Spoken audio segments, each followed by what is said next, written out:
Slavoljub Stojadinović iz sela Drmno kod Požarevca putuje u rumunski grad Arad. On traga za grobovima svojih predaka, koje je Austro-Ugarska kaznena ekspedicija 1915. godine internirala u logor u Aradskoj tvrđavi. Oni su negde 14.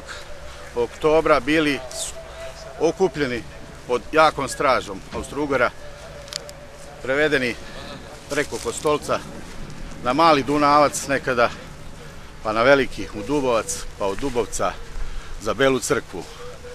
I na pruzi Bazijaš Bela crkva Arad, koja danas ne radi, tada je radila. Prevezla je ti 2430. Tačnije iz Drmna su još nepotvrđeno od 112 do 120, od čega se pola vratilo. Tačni podataka imam 47.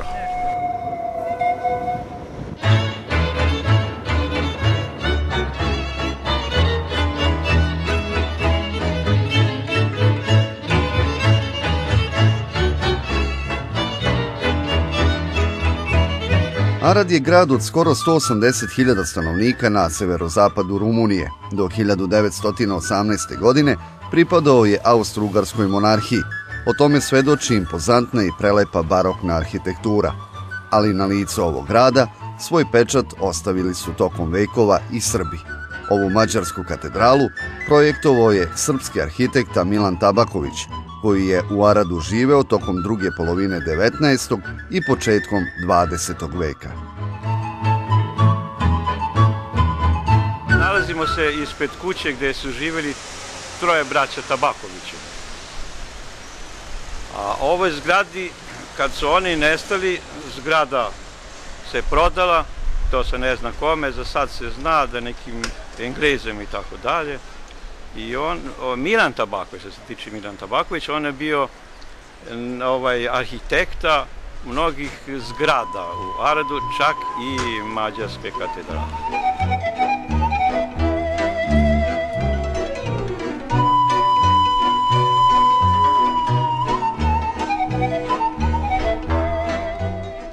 Ovo je Prnjavor, srpski deo Arada. Nažalost, u njemu više gotovo da i nema Srba. Ukupno ih je svega 700 u celom Aradu.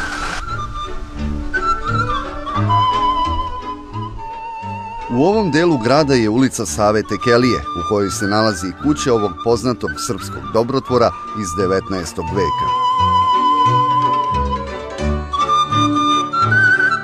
Sava Tekelija je najistaknutija ličnost istorije Srba u Aradu. Iako su sem Save Tekelije u Aradu poznate mnoge druge ličnosti, ipak Sava Tekelija je najistaknutiji i Srbi ga i danas poštuju i sećaju se Save Tekelije.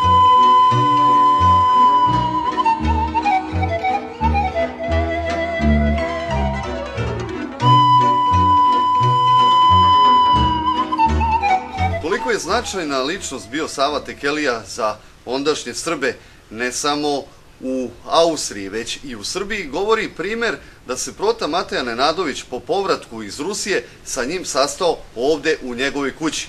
Danas ona ne izgleda onako kako je nekada izgledala, ali o tom sastanku svedoči i memoari Prote Mateja Nenadovića, ali i memoari samog Save Tekelije.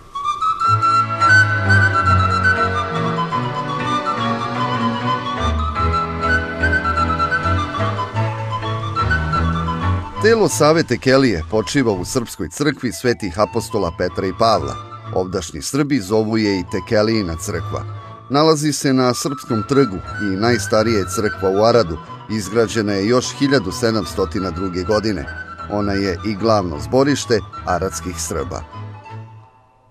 Podatak da svake nedelje bude u crkvi između 80 i 100 vernika, to samo po sebi govori da stvarno ljudi su shvatili, i to stalno propovedamo u Svetu crkvu, shvatili su da zaista ovde je mesto, Sveta crkva je mesto gde se treba okupljati, ovde je mesto gde se treba sastati sa Bogom, ovde je mesto gde treba doći, popričati, srpski, slušati i ovde je mesto gde se treba braniti srpstvo. Jer znate, kao manjina, živimo u Rumuniji kao manjinci, ali da bi se dokazali da i mi postojimo, mi treba da iđemo sa nečim pozitivnim. Nažalost, možda oko 30% ovih Srba ne govore srpski jezik.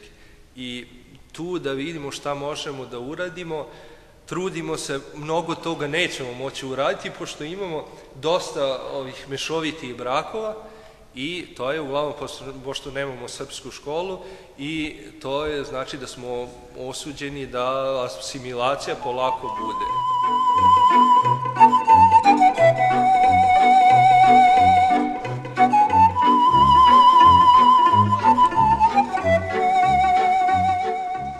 Parok Tekelijine crkve, Ognjen Plavšić, u Arac se sa porodicom doselio iz jednog malog mesta na rumunsko-mađarskoj granici pre 2 godine. Oni žive u stanu u zgradi Aradske eparhije. Prosečna srpska porodica u Rumuniji, kaže otac Ognjen, živi kao i prosečna rumunska. Sve u svemu nisu nezadovoljni. Ja sam zadovoljan i sigurno svi Srbi odavde su zadovoljni uglavnom kako smo tretirani od rumunskih vlasti. Znači, mi imamo prava i mi smo državljani ove zemlje Rumunije i imamo prava kao i svaki državljani. Poštovana su nam prava. Branka i Danka Plavšić su srednjoškolke. Prijatelji imaju i među Srbima i među Rumunima, svojim vršnjacima. Evo čujem Bijelo dugme svirao. Da. Kako dolazite do muzike iz Srbije? Pa preko interneta ima puno te kanale i odantle sve. I više slušam ove srpske nego rumunske. Na kom jeziku razmišljaš? Srpski, normalno. Imaš li momka? Da, imam. I on je? I on je Srbi, da. Pa meni mama i tata su rekli isprve, rekao šta hoćeš ti Srbin da bude, ali ja sam kazano sad ako zavolim i jednog Rumuna, to je to, ali sam zavolila jednog Srbina i baš mi je drago. Jesu li svi udžbenici u školi na rumunskom? Da. Sve. Je li teško to učiti na rumunskom, a razmišljati na srpskom? Malko, a kako sam se naučila večer je dobro. Šta je to što vas vezuje, znači, što je zajedničko? Sa Rumunima? Škola samo, toliko.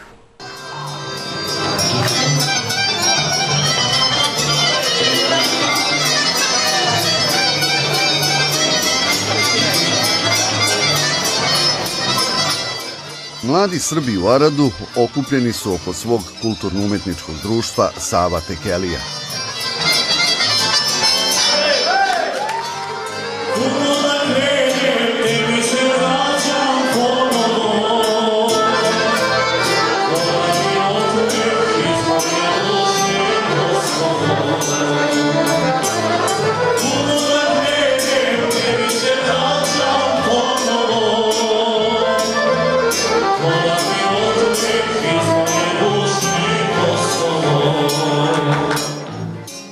Srbi, baš ako živimo u dijaspori, to je isto za nas Srbija, matična zemlja nas održava.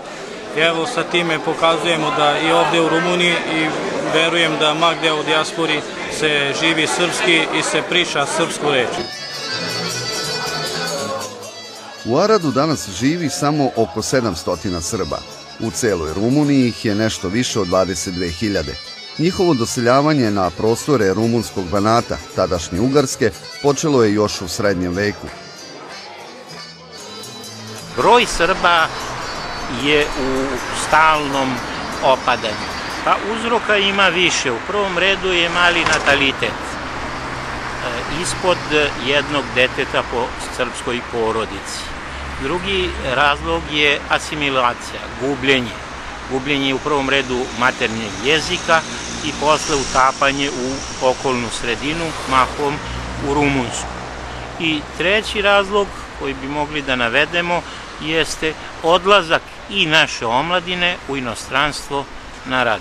U Aradskoj županiji imamo samo jednu školu srpsku u kojoj imamo samo 7 đaka.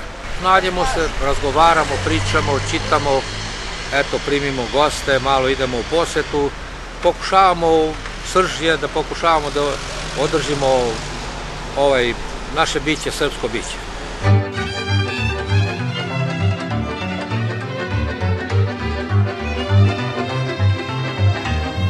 Većina Srba u Rumuniji živi u gradovima. Najviše ih je u Temišvaru, preko 6.000. Ovde je i sedište Saveza Srba u Rumuniji. U njegovom dvorištu je učionica Miloša Crnjanskog. Slavni srpski pisac svakako je dobro poznavao ovdašnje prilike. Radnja njegove druge knjige Seoba dešava se baš u Temišvaru. Predsednik Saveza Srba u Rumuniji je dr. Slavomir Gvozdenović. On je i narodni poslanik Srpske liste u rumunskom parlamentu.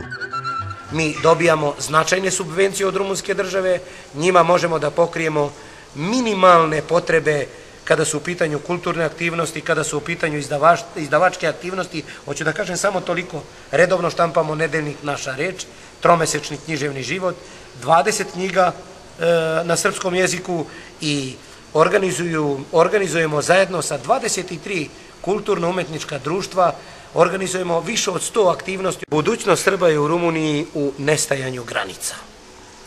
Na taj način će biti normalna komunikacija svakoga sa svojim narodom, pa i Srba iz Rumunije i nekih drugih prostora sa svojim narodom. Na taj način ćemo zaista biti više nego do sada deo tog naroda kome smo uvek pripadali i ta svest je živela u nama i onda kada to nismo mogli da kažemo glasno, mi smo to osjećali, mi smo to nosili u sebi i mi to na svakom koraku ponavljamo.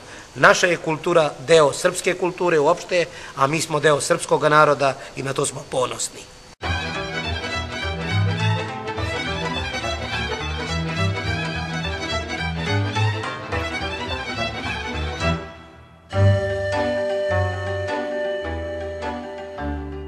Naspram nekadašnjeg srpskog dela Arada, opasana sa 3 strane rekom Moriš, nalazi se Aradska tvrđava.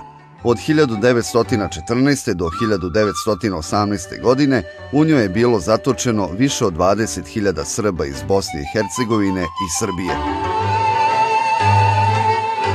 Na aradske žrtve podsjeća i ovaj spomenik na gradskom groblju. Nakon Rumunske revolucije 1989. godine, još uvek nepoznati počinioci nekoliko puta su ga rušili, a Srbi isto toliko puta obnavljali. Ovaj spomenik podigao je 1932. godine Mihajlo Janković i njegova porodica.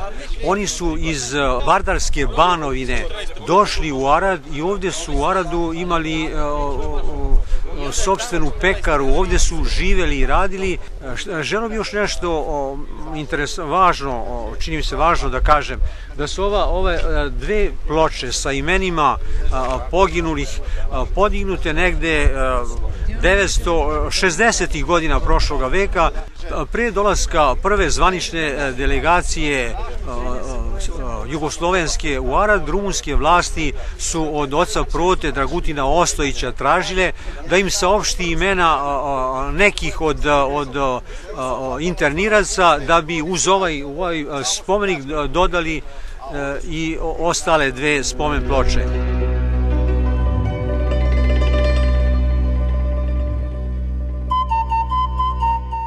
Na ovom obeležju su 33 imena.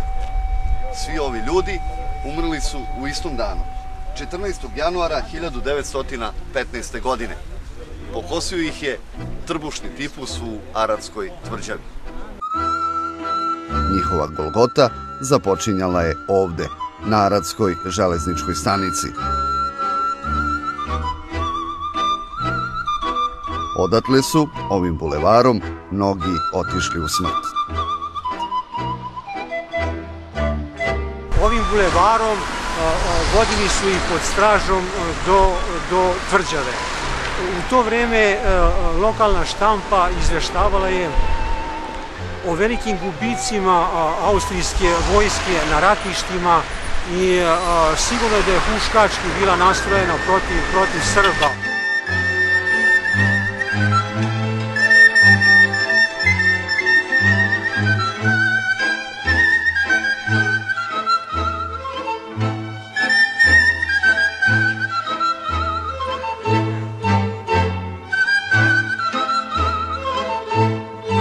Prema rumunskim istoričarima kroz ovu tvrđavu prošlo je preko 20.000 interniraca. Bili su to civili različitog uzrasta, od maloletnika pa do osoba starijeg doba. Strpali su ih u kazamatama ove tvrđave u kojima nije bilo vode ni za piće, a kamoli za održavanje higijene. Ishrana je bila veoma loša, više su gladovali i u tim uslovima izbila je epidemija tifusa, od koje su umirali dnevno po nekoliko desetina interniraca. Aratsku tvrđavu osvojili su Srbi 1918. godine, ali danas u nju ne može da se uđe i ne može da se vidi gde su boravili internirci. Ona je vojni objekat i u njoj su trenutno stacionirane NATO snage.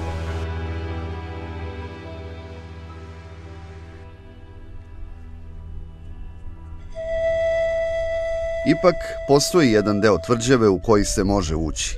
Iza ovih zidina, u hodnicima i katakombama, zatočeni Srbi umirali su iscrpljeni glađu i bolestima. Među njima bili su i preci Slavoljuba Stojadinovića. Ovde je u pitanju 2430 koje mogu da prepoznam i traganjem u samoj građi može tačno da se utvrdi koliko je ko iz kojih sela bio ovde. A to je reper, ako mogu tako da kažem, Ljubičevo, odnosno Ljubičevski most, Požarevac, Gradište, to su ta sela Pitoma, Stiga, Peka, koja su bila ovde, ta najjače je bilo u ovoj Golgoti.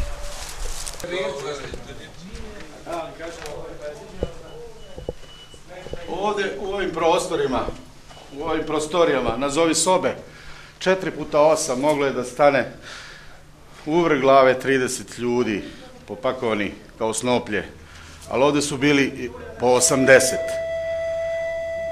Hladnoća, tifus, tuberkuloza odnosila je. Ujutro su znali, kaže Čiča Drakče, koji navrši danas 100 godina, kaže da je ujutru ustanemo, a dole na slami ne diže se jedan broj. Pita majku, šta je? Kaže, umrli su. Onda sam strahao. Kasnije mi je postalo uobičajeno da sam prihvatio. I bilo im je, kaže, lakše što su završili nego da su ostajali.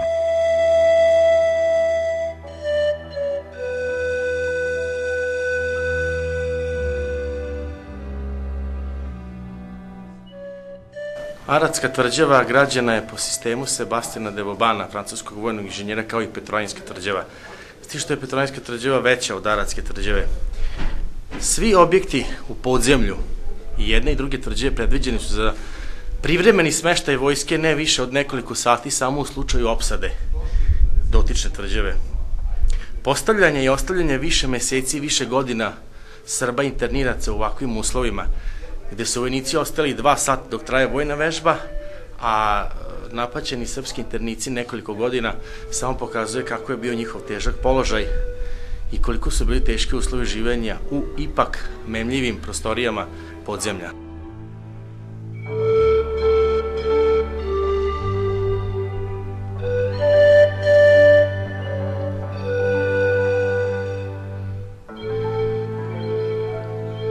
Koliko je strašna bila srpska Golgota u Aratskoj tvrđavi, svedoče zapisi srpskih i rumunskih istoričara.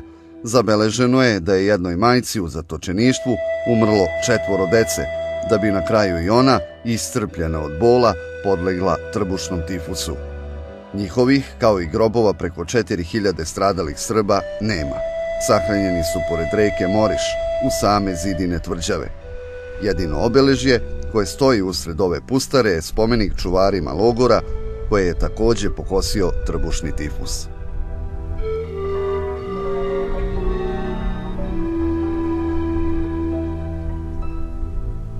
Do Drugog svjetskog rata ovdje je bilo groblje obeleženo o kome se starala rumunska vojska iz Tvrđave. Posle Drugog svjetskog rata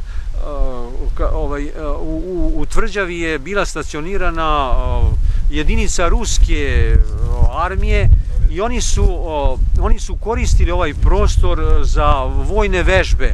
Vjerojatno nisu znali šta je i čije je to groblje, ali onda je uništeno ovo groblje i svako obeležje na njemu možda više od 3000, od ukupno 4317, ovdje je najveći broj pokojnika.